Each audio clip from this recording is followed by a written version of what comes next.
Ever since the first Galaxy Z Flip launched, I have always wanted to use Samsung's flip phones as my daily driver.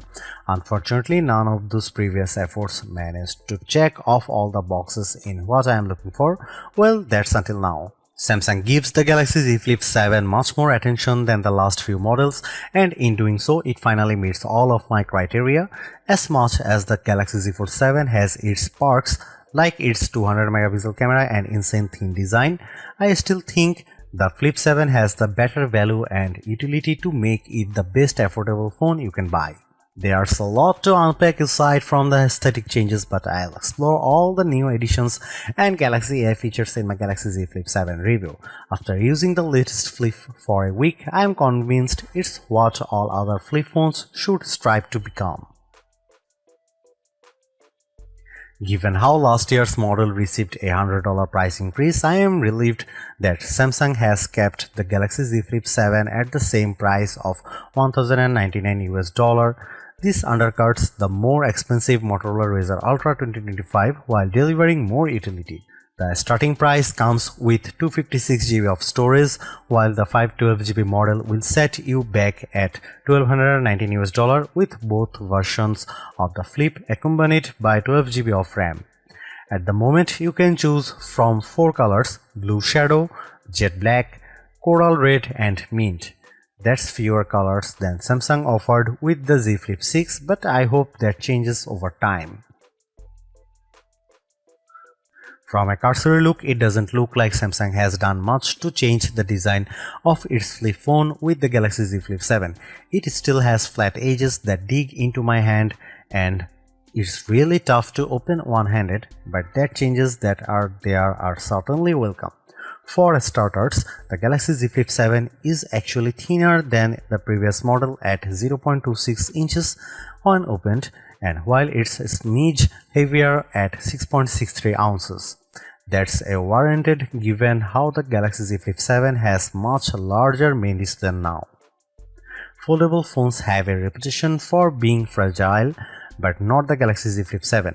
Just holding it in my hand, it feels incredibly solid and it manages to retain the same IP48 rating as before with its new armor frame aluminum design. Smudges don't appear as bad because the Flip almost has a matte-like finish, but it is not prone to the usual scratches. Samsung also says the new Armor Flex hinge is smoother and more durable, but there's still a crease on the Galaxy Z Flip 7's main display. Luckily, it's not as noticeable when watching videos and stuff, but I do like how it isn't as deep as the crease on the Galaxy Z Flip 5 from 2 years ago. I wouldn't say the design is as attractive as the Motorola Razr Ultra, but I am most happy about the flex window display changes. For years now, Motorola has beaten Samsung with its larger outer screens, making it even easier to run full apps and using the better rear cameras for selfies, but that changes with the Galaxy Z Flip 7. That's because Samsung's phone now packs a 4.1-inch Super AMOLED exterior display that goes edge to edge. Gone is the notch of last year's outer screen, and it's a shocking example of how much the new design makes a big difference. It's honestly an impressive change when I look at how skinny the bezels are over the Galaxy Z Flip 6 and Razr Ultra. Having more room makes everything better, like catching up on my emails, playing games, and especially recording video of myself.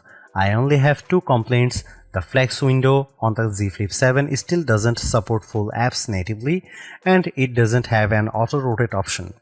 I still need to go through the extra steps of installing the Good Lock app before I am able to run full apps on the Z Flip 7's outer screen. I recommend doing this because I find it extremely helpful. It makes using apps one-handed a lot easier. Even though the Galaxy Z Flip 7 flex window doesn't auto-rotate, the Good Lock app offers options to shrink down apps so that they don't interfere with the cameras. Meanwhile, the inner display on the Galaxy Z Flip 7 grows to 6.9 inches, up from the 6.7-inch size of the Z Flip 6. The size increase is a welcome addition that makes running 2 apps simultaneously a slightly better experience. Just as before, this dynamic AMOLED 2X display is sharp looking, produces rich color, and maintains clarity at wide viewing angles. In our display benchmarking test, the Galaxy Z Flip 7 reaches a peak brightness of 1989 nits, that's up from 1942 nits recorded by the Z Flip 6. Yes, it's brighter on paper, but I hardly notice the difference watching videos on YouTube on bright sunny days. For a foldable phone, it's an impressive score given how few phones ever get close to topping 2000 nits.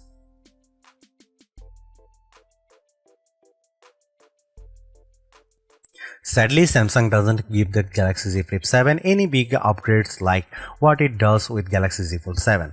I am disappointed for sure because the Galaxy Z Flip 7 specs hint at the same exact cameras as before, a 50 megapixel main sensor, 12 megapixel ultra wide and a 10 megapixel selfie. Even their apertures are identical to the Z Flip 6, which leads me to suspect that any improvements will be driven largely by the phone's updated Pro Visual engine. However, I will say the Z Flip 7 is the best camera phone for creators due in part of the utility of its flex modes. When you shoot photos and videos as much as I do professionally, you will appreciate how these modes make it much easier to get the shots you want. Samsung offers the most robust camera software out there. The Z Flip 7 has everything I want like manual video controls, portrait mode, LOG recording, and much more. These are tools much like on my mirrorless camera, making the Z Flip 7 the most versatile camera phone around. In fact, I argue it's even better than the Z Fold 7 because of its flip style design, but it also helps if the flip can take excellent photos and videos. Here are some camera samples of the Samsung Galaxy Z Flip 7.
If there is one controversy surrounding the Galaxy Z Flip 7, it has to be Samsung's decision to drop Qualcomm as a system-on-chip supplier in favor of its own in-house chipset. The Galaxy Z Flip 7 is powered by a Deca-core Exynos 2500 chipset, which is manufactured using a 3nm process. I did had reservations about the Exynos 2500 affecting the Galaxy Z Flip 7's performance, but using the Galaxy Z Flip 7 daily during my testing has elevated them. Although the performance benchmark scores don't beat phones running the Snapdragon 8 Elite, they are not too far off. Take its single and multi-core Geekbench 6 scores at 2286 and 8079 respectively. For the Galaxy Z Flip 7, they aren't too far behind the Razr Ultra 2025. At the very least, the Z Flip 7 manages to beat out the Samsung Galaxy Z Flip 6. When it comes to graphics processing performance, there is not as much of a boost when I look at the 114.64 FPS average posted by Galaxy Z Flip 7 for 3D Mark's Wildlife Original Unlimited test. Don't get me wrong, that's still pretty smooth, but it's nowhere close to the 145 frame rate per second that the Razr Ultra achieves. I am not one to lean on synthetic scores because I value a phone's GPU performance based on my actual experience. After putting in some playing time with Age of Origins and Diablo Immortal on the Galaxy Z Flip 7, I barely notice any major differences compared to gameplay on the Razr Ultra. Spells that I cast in Diablo Immortal don't drop the frame rate of the game, while larger battle sequences in Age of Origins don't shatter either. However, the Exynos 2500 is laughably slow at rendering video. With Adobe Premiere Rush, it takes more than a minute for it to render, where the same task for last year's Snapdragon 8 Gen 3 powered Z Flip 6 took 43 seconds. That's a big difference that's tough to explain, but it could come down to how the Exynos 2400 is optimized, specifically for video rendering. The Galaxy Z Flip 7 is the best foldable phone in my opinion. After using the Z Fold 6 for most of the last year, it's refreshing to switch it to a flip style phone. I'm especially glad it's much lighter, more compact device for me to carry around. Thanks to big upgrades like its larger flex window display, multi-modal AI capabilities, and Samsung DeX, the Galaxy Z Flip 7 has all the ingredients in what I want in a phone, and it helps that it doesn't cost a fortune either. Over on the creative side of things, no other phone matches the utility of the Flip for what I want in a camera phone. Although the camera performance is barely improved from the Galaxy Z Flip 6, its rich camera app and handy flex window display make it more powerful to use. Motorola has dominated the flip phone scene for the last couple of years now, and while the Razr Ultra 2025 is a super upgrade, the Galaxy Z Flip 7 convinces me that Samsung is back on top. I would even recommend getting it over other $100 priced flagships like the Pixel 9 Pro or iPhone 16 Pro. Those phones in no way can match the utility of the Galaxy Z Flip 7.